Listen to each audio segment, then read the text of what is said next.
The Story of Tom Thumb. Welcome, my little friends. Gather around and listen closely, for I'm about to tell you the most incredible tale of the tiniest hero who ever lived. Once upon a time, during the days of great King Arthur, there lived a powerful magician named Merlin.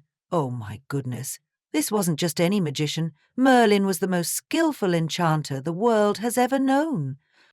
One day Merlin was travelling disguised as a poor beggar. He was so tired that he stopped at a ploughman's cottage to rest. The kind farmer welcomed him, and his wife quickly brought some milk in a wooden bowl, and brown bread for the hungry traveller. Merlin noticed something strange. Even though everything in the cottage was neat and tidy, the couple seemed really sad. Can you imagine being sad in such a cozy home? "Why are you so unhappy?" Merlin asked gently. With tears in her eyes, the woman replied, "I would be the happiest person in the world if I had a son. Even if he was no bigger than my husband's thumb, I would be satisfied." This idea of a thumb-sized boy made Merlin smile. And guess what? He decided right then and there to grant her wish. Not long after, the ploughman's wife had a baby boy who, you won't believe this, was exactly the size of his father's thumb. Wow! The Queen of Fairies came swooping in through the window to see this tiny miracle. She kissed the baby, named him Tom Thumb, and called other fairies to dress him in special clothes. An oak leaf hat, a spiderweb shirt, a thistledown jacket, feather trousers, apple rind stockings tied with an eyelash, and tiny shoes made of mouse skin. Tom never grew any bigger than his father's thumb, but oh boy, as he got older, he became quite the clever little fellow. When Tom was old enough to play with other children, he sometimes got into mischief. Once, he sneaked into a bag of cherry stones to fill his pockets, but oops, the boy who owned them caught him. "Ah, my little Tommy," said the boy, "I caught you stealing my cherry stones." The boy shook the bag, which gave poor Tom lots of bruises. "Oh, I'm sorry," Tom cried out in pain. "I promise I'll never steal again." One day, Tom's mother was making a pudding. Curious, Tom climbed up to watch, but splash! He slipped and fell right into the batter. His mother didn't see him, and oh no! She stirred him into the pudding and put it in a pot to boil. The hot water made Tom kick and struggle so much that his mother thought the pudding was magical. She threw it outside, where a passing tinker picked it up. When Tom started crying out loud, the tinker got so scared that he dropped the pudding and ran away. Tom crawled out covered in batter and walked home, where his mother cleaned him up, kissed him, and tucked him into bed. Can you picture tiny Tom covered head to toe in pudding batter? What a sight that must have been. Another time, Tom went with his mother to milk the cow.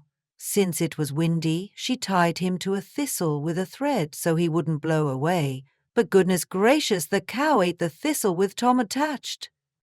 "Mother, Mother," Tom shouted from inside the cow's mouth. "Where are you, Tommy?" his worried mother called. "Here, Mother, in the red cow's mouth." The cow was so surprised by the voice in her throat that she opened her mouth, and out fell Tom. Luckily, his mother caught him in her apron. Tom's father made him a whip from a barley straw to help with the cattle. But one day poor Tom slipped and fell into a furrow in the field. A big raven swooped down, picked him up, and flew over the sea before dropping him. Splash! A large fish swallowed Tom immediately. But don't worry. The fish was caught and sold to King Arthur's kitchen. When the cooks cut open the fish, surprise! There was little Tom, alive and well. The amazed king made Tom his royal dwarf, and soon our tiny hero became everyone's favorite at court. His funny tricks made the king, queen, and all the knights of the Round Table laugh and laugh. Sometimes when King Arthur went riding, he took Tom along. If it started raining, Tom would hide in the king's pocket until the storm passed. How snug that must have been, dear ones. One day, King Arthur asked Tom about his parents. Tom said they were normal-sized but quite poor. The kind-hearted king took Tom to the treasury and told him to take as much money as he could carry to his parents. Tom got a tiny purse made from a water bubble and put a silver coin inside.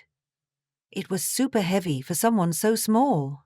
After traveling for 2 days and resting hundreds of times, Tom finally reached his parents' house with the money.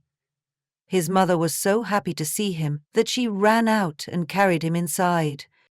When Tom returned to court, the king ordered him new clothes and, best of all, made him a knight. Sir Thomas Thumb rode on a mouse and had a needle for a sword.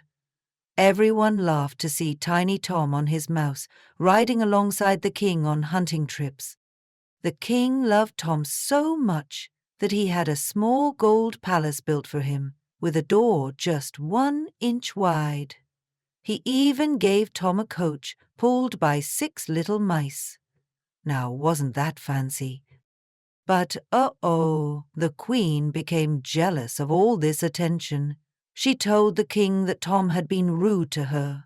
Fearing the king's anger, Tom hid in an empty snail shell for so long he nearly starved. When he finally peeked out, Tom saw a butterfly jumped on its back and flew around the royal gardens. Everyone tried to catch him, but Tom fell off into a watering can and almost drowned. The angry queen demanded he be put in a mousetrap until his execution. But guess what happened then? A curious cat battered at the trap until it broke open, setting Tom free. The king welcomed Tom back, but sadly, our tiny hero's adventures weren't over yet. A large spider, with legs as thick as tree branches to Tiny Tom, crept toward our brave hero one afternoon while he was resting in the palace garden. The spider's 8 beady eyes locked onto Tom, and it scuttled forward with alarming speed. Sir Thomas quickly drew his needle sword, the silver tip gleaming in the sunlight. "Stay back, you 8-legged beast!" he shouted, his voice high but determined as he took his fighting stance. Though Tom fought bravely, dancing around the spider's attacking legs and jabbing with all his might, the creature was much bigger and stronger. The battle raged on for what seemed like hours to poor Tom, whose tiny arms grew weary from swinging his needle sword. Suddenly, the spider lunged forward and caught Tom in its hairy legs. "Oh no!" Our tiny knight collapsed to the ground, overcome by exhaustion, as the spider leaned in closer.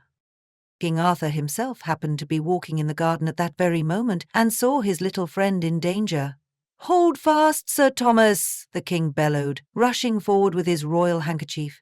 With one swift movement, the king swept the spider away and carefully scooped up the exhausted Tom.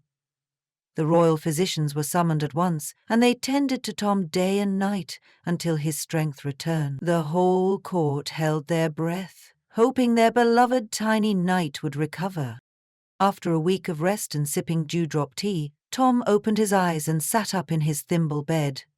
"Your Majesty," he squeaked to the delighted king, "I believe I shall live to fight another day."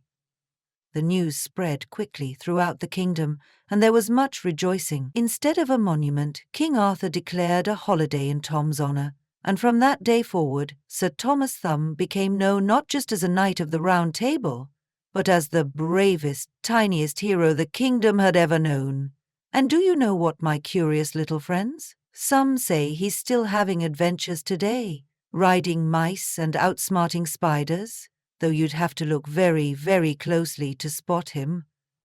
So remember, my dear little ones, even the smallest among us can have the biggest adventures and the bravest hearts. Tom Thumb may have been no bigger than your thumb, but his spirit was as mighty as a giant's. Sweet dreams. And perhaps tonight you'll dream of tiny heroes riding on butterflies and mice, having grand adventures in the great big world. Thank you for listening, and I hoped you liked this story. If you enjoyed it, please take a moment to like this video and subscribe to my channel. I have plenty more fairy tales for you.